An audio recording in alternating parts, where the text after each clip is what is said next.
دیکھیے تجدید ہوتی ہے بعض چیزوں کی. فلسطین اول روز سے حالت جنگ میں ہے اسرائیل کے خلاف، اس کے وجود کے خلاف، اس کے قبضے کے خلاف. اور جو ملک اول روز سے جنگ میں ہے، کیا کشمیر میں آپ کی فوج لڑی ہے؟ کیا آپ کے مجاہدین نہیں گئے وہاں؟ کیا وہاں کے اندر کے مجاہدین نے جنگ نہیں لڑی؟ کیا پاکستان نے ان کی جہاد کی حمایت نہیں کی؟ کیا پاکستان نے اس کو جہاد نہیں کہا؟ تو اگر ہم کشمیر میں کشمیری مجاہدین کے جنگ کو جہاد کہہ سکتے ہیں تو وہاں بھی تو حکومت نہیں ہے. حکومت کے خلاف ایک تحریک ہے جو اپنی آزادی کی جنگ لڑ رہی ہے. تو قومیں جس وقت غلام بنا دی جاتی ہیں تو قوموں کے اندر کی کوئی تنظیم بھی اس وقت فیصلے کر سکتی ہے کہ ہم اب آزادی کی جنگ لڑیں گے. تو فلسطینی اپنی آزادی کی جنگ لڑ رہے ہیں اور اول دن سے لڑ رہے ہیں.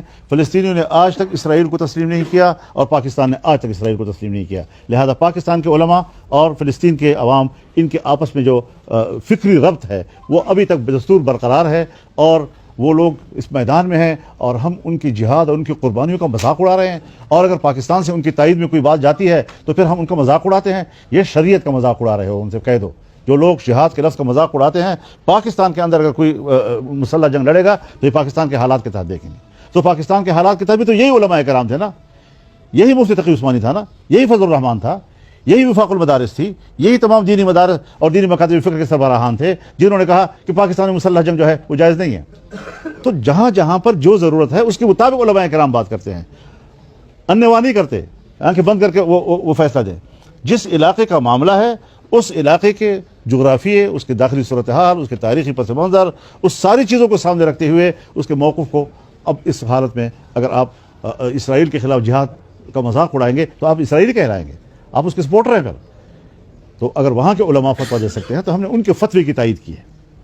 لہذا پاکستان کے اندر علماء نے اگر کہا ہے کہ یہاں پر مسلح جنگ نہیں ہونی چاہیے تو جمعیت علماء اسلام نے ان کی تائید کی ہے. تو یہ ساری چیزیں ہر جگہ پر درجہ بدرجہ ہونی چاہیے، یا ایک ہی لاٹھی کے ساتھ ساری چیزیں نہیں ہانگنی چاہیے. لفظ جہاد آ گیا تو پاکستان سے لے کر فلسطین تک جہاد مذاق بنا دیا گیا. کیوں؟ یہاں کی صورتحال اپنی ہے. افغانستان کی، ہم افغانستان میں جہاد کی حمایت نہیں کر رہے تھے، لیکن کیا پاکستان میں بھی ہم کہہ رہے تھے کہ مسلح جنگ لڑی جائے؟